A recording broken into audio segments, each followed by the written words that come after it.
Hello everyone, स्व अध्ययन पर स्वागत है। आज हम मकर संक्रांति निबंध के बारे में अध्ययन करेंगे। प्रस्तावना। हमारे देश भारत के प्रमुख त्योहारों में से एक त्योहार मकर संक्रांति भी है। इस त्योहार की खास बात यह है कि इस त्योहार की एक निश्चित तारीख तय रहती है और वो तारीख है 14 जनवरी। मीठा खाइए और मीठा बोलिए, इस त्योहार की सबसे बड़ी मान्यता है। हर्षोल्लास और खुशियों के साथ ही अपनी परंपराओं को निभाकर अपनी खुशियों प्रकट करने का नाम मकर संक्रांति त्योहार है। मकर संक्रांति कब मनाया जाता है? मकर संक्रांति सूर्य के उत्तरायण होने पर मनाया जाता है। जब सूर्य उत्तरायण होकर मकर रेखा से गुजरते हैं तब मकर संक्रांति मनाया जाता है। कभी कभी यह एक दिन पहले या बाद में यानी 14 तारीख की जगह 13 या 15 जनवरी को भी मनाया जाता है, पर ऐसा कम ही होता है। मकर संक्रांति का संबंध पृथ्वी के भूगोल और सूर्य की स्थिति पर निर्भर है और जब भी सूर्य मकर रेखा पर आते हैं वह दिन होता है 14 जनवरी, अतः वही दिन मकर संक्रांति का पालन होता है। मकर संक्रांति का त्योहार हिंदू धर्म के प्रमुख त्योहारों में शामिल है जो सूर्य के उत्तरायण होने पर मनाया जाता है। इस पर्व की विशेष बात यह है कि यह अन्य त्योहारों की तरह अलग अलग तारीखों पर नहीं बल्कि हर साल 14 जनवरी को ही मनाया जाता है जब सूर्य उत्तरायण होकर मकर रेखा से गुजरते हैं। ज्योतिषी की दृष्टि से देखें तो इस दिन सूर्य धनु राशि को छोड़कर मकर राशि में प्रवेश करते हैं और सूर्य के उत्तरायण की गति प्रारंभ होती है। ज्योतिषियों के अनुसार ज्योतिष की दृष्टि से देखें तो इस दिन सूर्य धनु राशि को छोड़कर मकर राशि में प्रवेश करते हैं और सूर्य के उत्तरायण की गति प्रारंभ हो जाती है। हमारे हिंदू धर्म के प्रत्येक त्योहार को मनाने की जो तारीख होती है वो ज्योतिषी द्वारा और हमारी भौगोलिक परिस्थितियों पर निर्भर करती है। ज्योतिषी इसे सही तरीके से और सही ज्ञान के साथ त्योहारों की तारीख को अपने अनुसार निश्चित करते हैं जो सही भी होती है। मकर संक्रांति के अन्य नाम। भारत देश में प्रत्येक त्योहार के प्रत्येक क्षेत्र में अलग अलग नाम से पुकारा जाता है, जबकि मनाने का कारण एक ही होता है। जैसे आंध्र प्रदेश, केरल और कर्नाटक में इसे संक्रांति कहते हैं और तमिलनाडु में इसे पोंगल पर्व से जानते हैं। पंजाब और हरियाणा में इसे लोहड़ी के नाम से जाना जाता है जो कि नई फसल के स्वागत के लिए मनाया जाता है।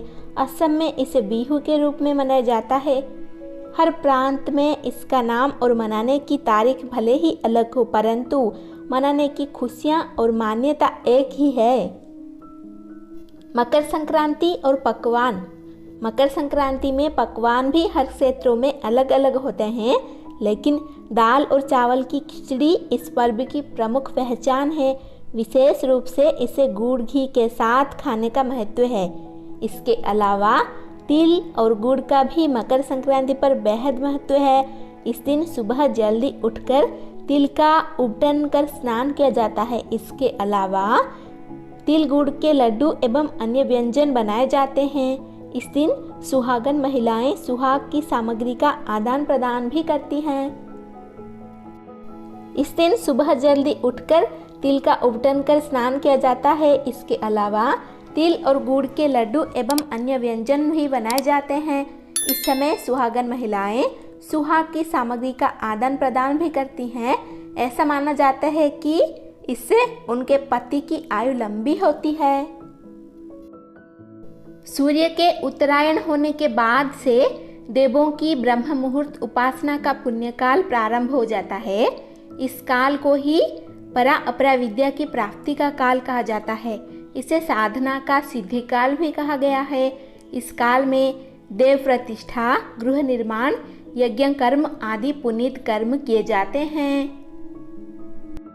मकर संक्रांति और स्नान दान। मकर संक्रांति को स्नान और दान का पर्व भी माना जाता है।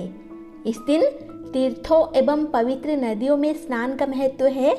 साथ ही तिल, गुड़, खिचड़ी, फल एवं राशि अनुसार दान करने पर पुण्य की प्राप्ति होती है। ऐसा भी माना जाता है कि इस दिन दान देने से सूर्य देवता प्रसन्न होते हैं, इसीलिए इस दिन दान देने की परंपरा है। महाभारत में भीष्म पितामह ने सूर्य के उत्तरायण होने पर ही माघ शुक्ल अष्टमी के दिन स्वेच्छा से शरीर का परित्याग किया था। उनका श्राद्ध संस्कार भी सूर्य की उत्तरायण गति में हुआ था। फलतः आज तक पितरों की प्रसन्नता के लिए तिल अर्घ्य एवं जल अर्पण की प्रथा मकर संक्रांति के अवसर पर प्रचलित है। पतंगबाजी। मकर संक्रांति हर्षोल्लास के त्योहार है। इन सब मान्यताओं के अलावा मकर संक्रांति पर्व पे पतंगबाजी का भी महत्व है। इस दिन पतंग उड़ाने का विशेष महत्व होता है। लोग बेहद आनंद और उत्साह से के साथ पतंगबाजी करते हैं। कहीं कहीं तो पतंगबाजी का आयोजन बहुत बड़े पैमाने पे होता है, जिसमें छोटे से लेकर बड़े सभी खुशी खुशी हिस्सा लेते हैं। उपसंहार। इस प्रकार मकर संक्रांति पूजा पाठ को महत्व देता है, साथ ही स्नान और दान प्रदान करके पुण्य कमाने का दिन भी होता है। तिल गुड़ खाकर मीठा बोलने का महत्व है, इसीलिए मकर संक्रांति के दिन पूजा पाठ, दान, स्नान और पतंगबाजी का महत्व है। इसीलिए कहा भी जाता है, मीठा मीठा खाइए और मीठा मीठा बोलिए। आज हमने मकर संक्रांति निबंध के बारे में पढ़ा। धन्यवाद। ऐसे ही वीडियोस देखने के लिए चैनल को सब्सक्राइब कीजिए और नोटिफिकेशन पाने के लिए बेल आइकन को दबा दीजिए।